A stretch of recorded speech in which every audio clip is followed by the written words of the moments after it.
Bismillahirrahmanirrahim. We are having the case study. Social commerce creates new customer relationships. So here we're going to look at how companies are making use of Facebook and Twitter to market their products and to get in touch with customers. And this case study really gives you different methods that companies have used to achieve this. So what they're trying to say here is that while a lot of people, they use Facebook and Twitter to stay in touch with their friends, companies, they use it as powerful tools to engage their customers. One thing that they make use of is location-based businesses. Location-based businesses means, for example, they're saying that gourmet food trucks.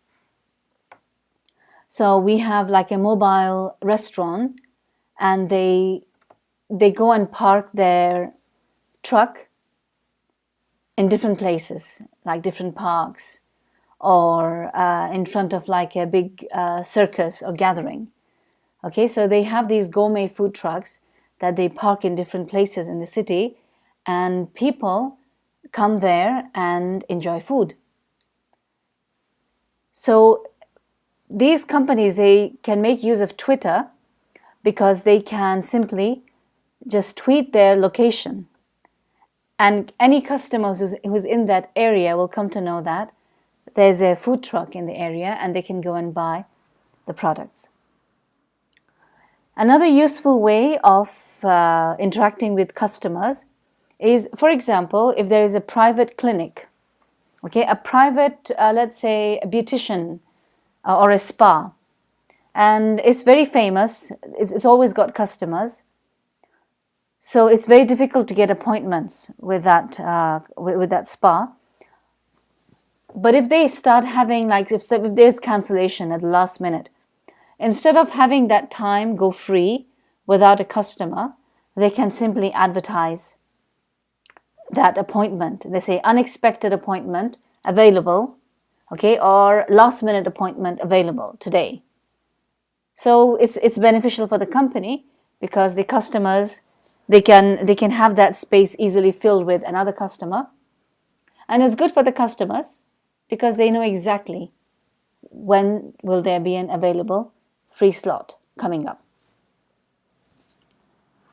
So in this way, they have made use of brands, okay, to solidify the relationships with their customers. So now we're going to look at how do they do this. How do they do this? So companies, they make use of, they say they're rolling out ads that capitalize on social media features for Facebook to achieve greater visibility. So for example, if there is an ad, then they actually allow, they actually put the like buttons below that ad, and they link it to their Facebook account. So customers, they can go and click on that like, so they interact with the ad.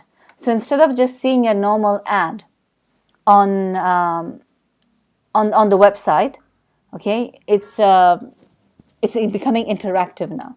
So the customer, if they like the idea, they just go and like and click like. So they start interacting with the ad. And another way is that Twitter, they have developed something called promoted tweets and promoted trends. And Facebook has that as well. So what they do is a company can pay extra money to Twitter, and when Twitter receives that money, they allow that tweet to be visible for a longer time. Because what happens is, obviously, as you know, in Facebook and in Twitter, when new posts come up, old posts, they get lost. So to prevent that, the company, they have something called promoted tweets and promoted trends. So when they make use of this, that tweet will stay up for longer, and more people will be able to see it. So this is another way of making use of Twitter to attract more customers. Now, Levi's jeans, what they did, they were one of the first people who came up with a Facebook page. And now they're having like almost 500,000 like messages posted by friends sharing their favorite jeans. So they have people who actually interact with one another, and they say whenever they buy a pair of jeans and they like it, they interact on Facebook. And what they also did was they created a concept called a Levi's guy. So they hired, or maybe even if they didn't hire it, maybe there was someone in their company. But what they did was they came up with a concept called Levi's guy. So this person there was this account for this person on Twitter, basically. And what was his profile? He is supposed to be a 23-year-old University of Southern California graduate named Gareth. So, and this actually 23-year-old USC graduate, this corresponds to the demographic or the category of people who normally wear jeans, who wear jeans the most, university students. Okay, so they have made this identity or a profile of the Levi's guy, and they say he's a 23-year-old Southern California graduate. And people, they add him to their Twitter account, they follow him, and he has over 6,000 followers. And what does he do? He gives responses to queries and engages in conversations with customers. They also had a personalized friends store. So it's just similar to Facebook. People make an account in their store and they add their friends to it. But this is especially for Levi's products. They add their friends to it, and anytime they buy something, they click like, so they start having like a network to see what were the products they bought and what were the products their friends bought. Now the next example is electronics retailer Best Buy. What has Best Buy done? They have a dedicated team of Twitter responders called the 12th Force, and they answer user queries and complaints via Twitter. Now, one of the problems that they've highlighted a very important issue here, and we've seen this in our earlier chapters. There's a huge amount of information that's being generated by these tweets and these Facebook posts and likes and all sorts of interactions and even emails.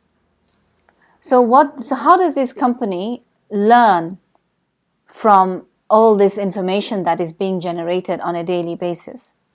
So they're making use of, so this company Best Buy, they make use of text mining.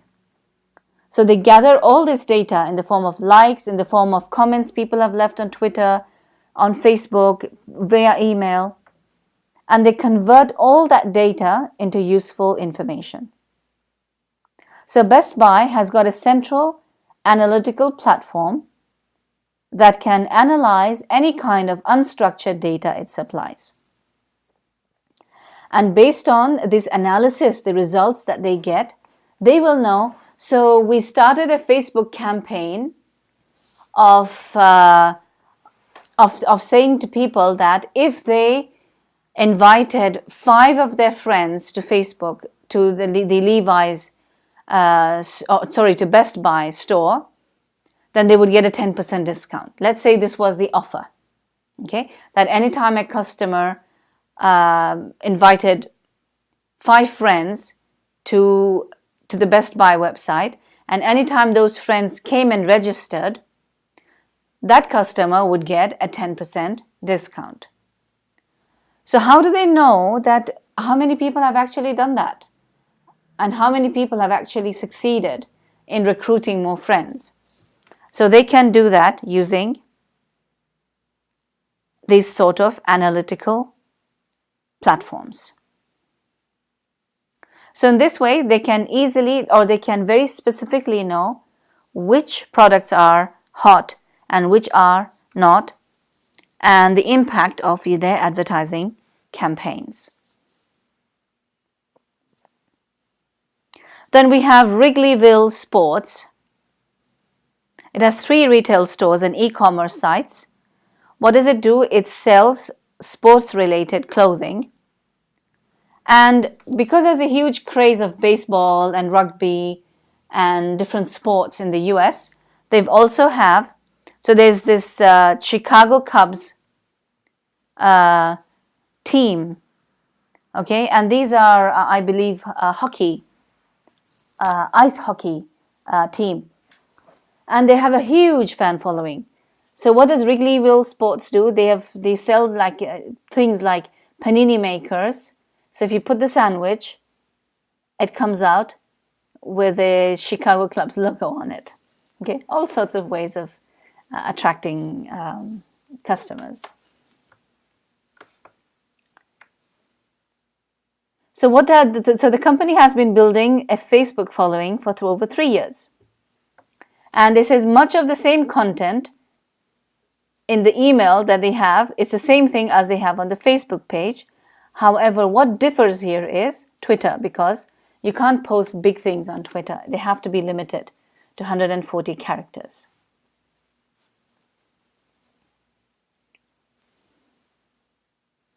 So this is what they do, okay? They go off and they look at their Facebook and Twitter pages and see, they track the purchases related to the promotions. And they do it using the NetSuite, okay? The NetSuite Customer Relationship Management System. And this system, the NetSuite system, if they enter all this information that they have collected on Facebook, Twitter, email, etc., etc., it will say specifically which promotion was the best. So in this way, companies can focus on those activities that bring them the most profit. Now they're speaking about a new trend, okay? They say that many companies are running online ads that focus less on pitching their products than on promoting their Facebook and Twitter accounts. Okay, so before, people used to have ads online to sell their products. But now what the companies are trying to do is they're trying to attract people more to their Facebook pages and Twitter accounts. Why? Because as soon as someone clicks like on their Facebook or follows on their Twitter, they automatically start receiving all the information, marketing related information, promotions. So the more the number of people that the company have liked the Facebook page, the less they have to spend on advertising. Because as soon as they put something on Facebook, let's say a company has got 6 million people who have liked their page. So because they have 6 million people already, if they just put in one ad on Facebook, it automatically reaches the 6 million people, customers. So this is why it's much cheaper and so much more easier for them to have people come and like their Facebook pages or sign up to their or follow up to their Twitter accounts. So this is why many of their ads now are targeted more towards attracting people to their Facebook and Twitter pages.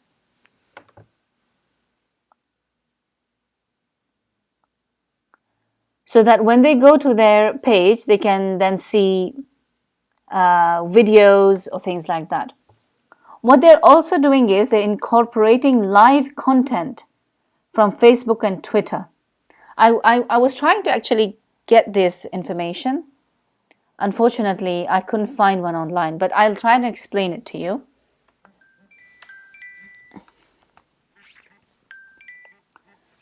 So we have in here, this is the website, okay? And we have the ad in here, let's say.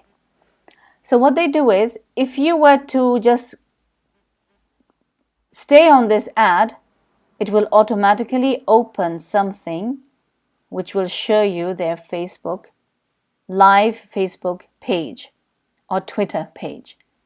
So as soon as the customer just rolls on over this ad, they can see this. Okay? And how do they see this? It could just simply come over here maybe, or open somewhere here on the screen. Okay? And also, sometimes it's even possible for them to just have like video. So as soon as they roll over, they start seeing videos. What's the advantage of this? Because they're having the live Facebook page being shown or Twitter page, customers can also see what's going on, and then they can click like and interact with the ad. Okay, and what they say is the advantage of this. They say that when they did this, customers spent an average of 30 seconds interacting with the ad. Okay, as compared to just 11 seconds for other types of online ads. So customers were clearly spending more time seeing their ads when they had live content on it.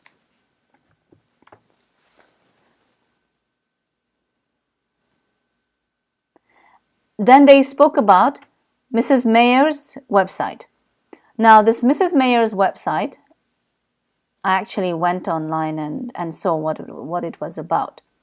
Okay, so this is Mrs. Mayer's website, and this website, they sell products that are natural and are made from plant-derived ingredients. So there's no animal products in it or animal derivatives in it, and it's natural.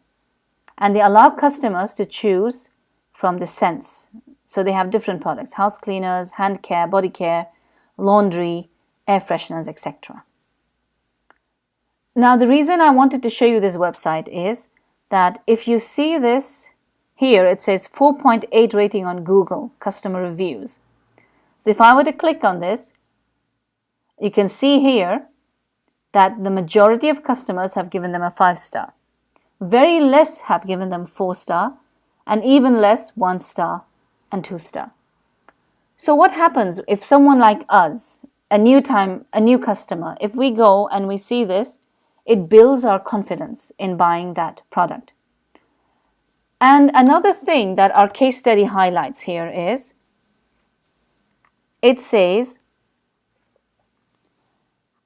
that even if there are complaints, okay, customer complaints, advertisers or brands, companies still like it. Why is that? So if we go to this page, and if I click on more customer reviews, you'll see here that we have 2 customers who've given them 5 stars, one's given them 4, but then 1 or 3 have actually given them 1 stars, and some have given them 3. So why do companies or brands like a very little amount of negative reviews? But why do they like it? Because it makes it seem genuine. Okay, it's showing that they are a genuine company. Okay, they're not claiming to be 100% perfect, but what they do say is that, for example, in here,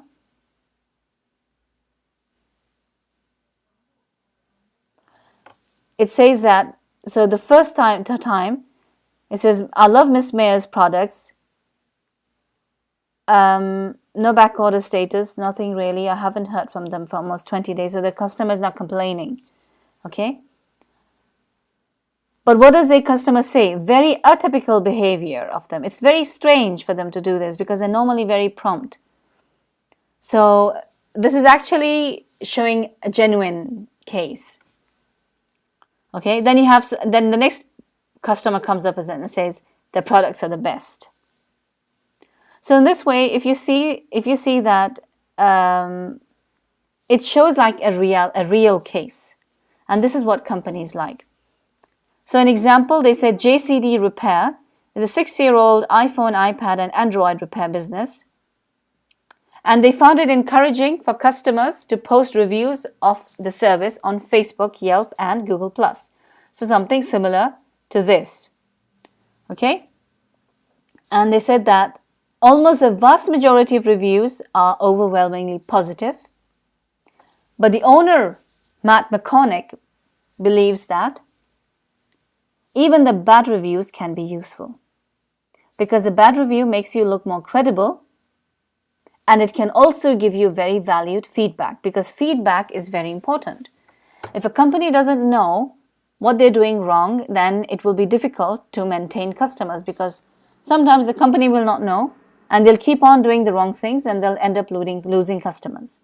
So instead, if someone comes up and tells them and gives them feedback, they appreciate it. But what is the condition there? The condition is that it gives you the chance to set the situation right with the customer only though if you deal with problems swiftly and set things right. Okay? So if someone comes up on your Facebook page or your Google Plus page and complains, and then if the company just quickly goes back and resolves their issue, then it actually makes customers more happy.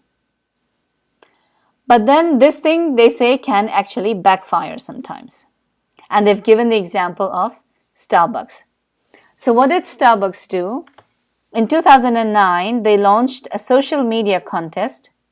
What they did was they were hiding posters, Starbucks posters in different places, and they wanted people to go and find them. And whoever found those posters and posted photos of it on Twitter would win a prize. But then Starbucks was facing a problem, because some of the anti-Starbucks protesters, what they did was they ended up posting on their Twitter feed pictures of employees and protesters holding signs criticizing Starbucks labor practices. So instead of attracting more customers, it ended up giving air to negative propaganda. So that scheme actually worked against Starbucks. So in this way, we have seen here different ways in which companies actually can create new customer relationships using social media. So please go off and read this. So we will be discussing this in our class this week.